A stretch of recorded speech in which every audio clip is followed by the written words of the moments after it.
Here with Ben. Shalom, Ben. We've just seen Lawrence Okolie get the decision win against David Light. Just talk to me about that. A lot of mixed reactions ringside about the performance. Lawrence has come out and said, listen, it's been a long time out for me.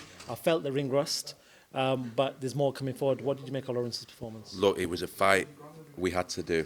It was a mandatory, and it was against one of the toughest guys out there. And from speaking to the heavyweight sparring he's had, from speaking to Brandon Clanton, from seeing his amateur record, this guy is really, really hard to hurt. And I thought he had him out of there 3 times. Of course, it wasn't the performance and statement that he wanted with the knockout that we wanted, that Sugar Hill wants, that the fans want. But it was a big test. 13 months out of the ring in a mandatory defence at this level, trying out new things when you're defending your world title, that's difficult. I'm proud of him because it's a lot of pressure on him, a lot of scrutiny, a lot of criticism. And for us, it was about getting through this fight, so because of what's coming. Talking about scrutiny, obviously the fans booed at times. We heard a few boos. I've not heard much of that in the UK, but there was a few booing. What did you make of the booing? Look, I'm a fan as well, so I think it was very, very small number, but they want to see knockouts. I don't think it's personal. They want statements. They're desperate for world champions, British world champions, to put on things on the line and be aggressive and go for a knockout. And I think they're frustrated at times, and so will fans be. But selfishly, and I know it is very selfishly, I'm glad he got 12 rounds because he's seen where he's at now, fitness-wise, everything, trying out new things. He's got so much to work on, go back to the drawing board. And before a unification or before a biggest fight of his life against Richard Riakporhe, which it really would be, he'll be very glad of that. And sometimes you've got to come through tough moments for what's to come next. Matt for Boxing Social. Ben, are you quite sort of proud with how well he's dealt with the pressure? Because you mentioned there, obviously, a new trainer, but obviously a new trainer, new management team, new promotional team, back on Sky. A lot of stuff going on outside the ring, which seems to never be ending for him. So are you more than happy with the way he's dealt with that, bringing that pressure to the ring and ultimately at least getting the win? Yeah, he's a young man. And he has to put up with a lot. And this sport is so unforgiving at times. I've never seen so much hatred towards certain things, and it's hard. And it has been difficult for him.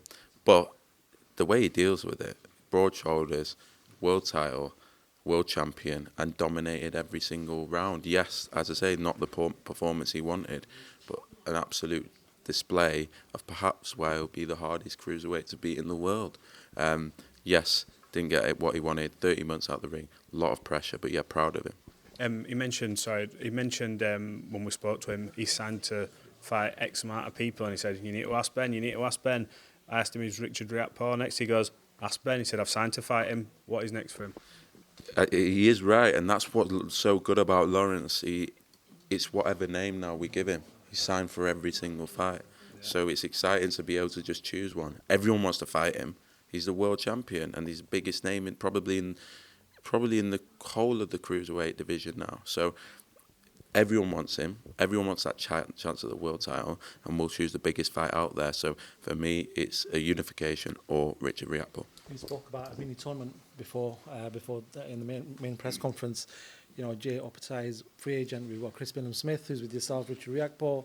Lawrence Okolie, it's easy to make, man. Is that what you're looking at? Are you looking at a mini tournament possibly? I think so. I think we want to make sure it's obvious what's happening and there's no ducking and everyone's going to fight each other. And luckily, because Chris has had the development that he's had and he's now getting to that world level and he's ready and he's got the stadium fight. Richard Riakporhe similarly has just had the phenomenal development over the past 18 months from almost British level to now world level, and Lawrence has just done his mandatory. They're all ready to go.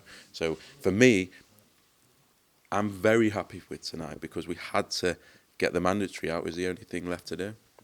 Ben, there's so many fighters in this division. In the domestic scene, we've got Chris Smith, we've got Richard Riakporhe, and then the international level, we've obviously got Jay Oppenheimer. But a fight that we're not particularly talking about is Badu Jack. And from a legacy perspective, a free-weight world champion now. And would this be something that Boxer would be interested in to cement Lawrence as undeniably the best cruiserweight on the planet?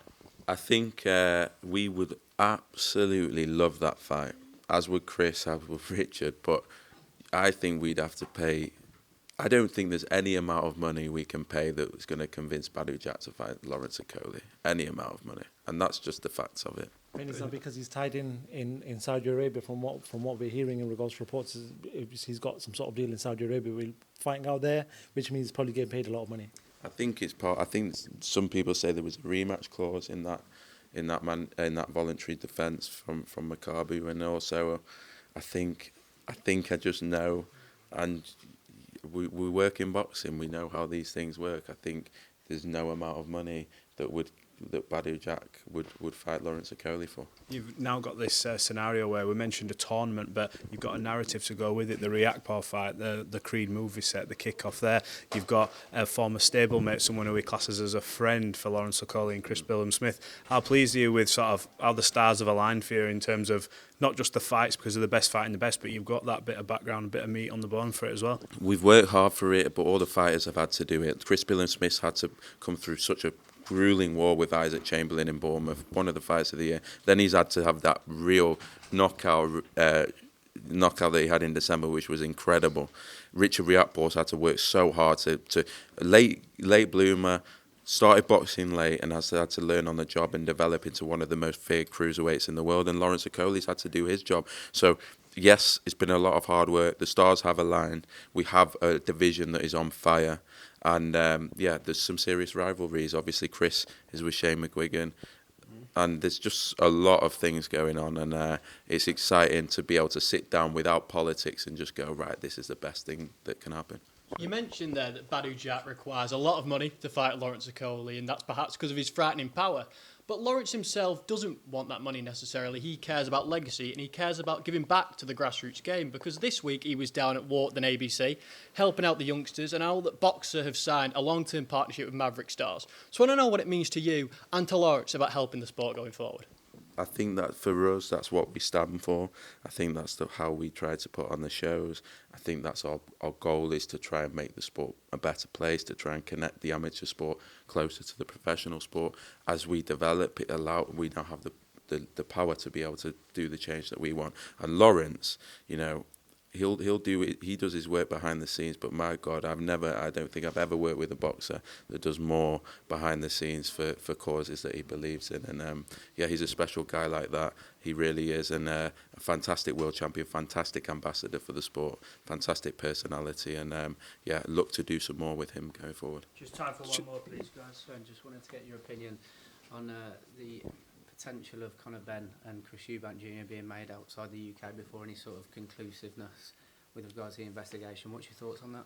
I'm surprised at the relaxed nature, not only from the people just any people in boxing around. I would like to see Conor Benn fight again because I'm a boxing fan, but I think it should be dealt with properly first before we even discuss. And I'm surprised about the relaxed nature now towards drugs in boxing. Cheers, Ben. Thank you very much.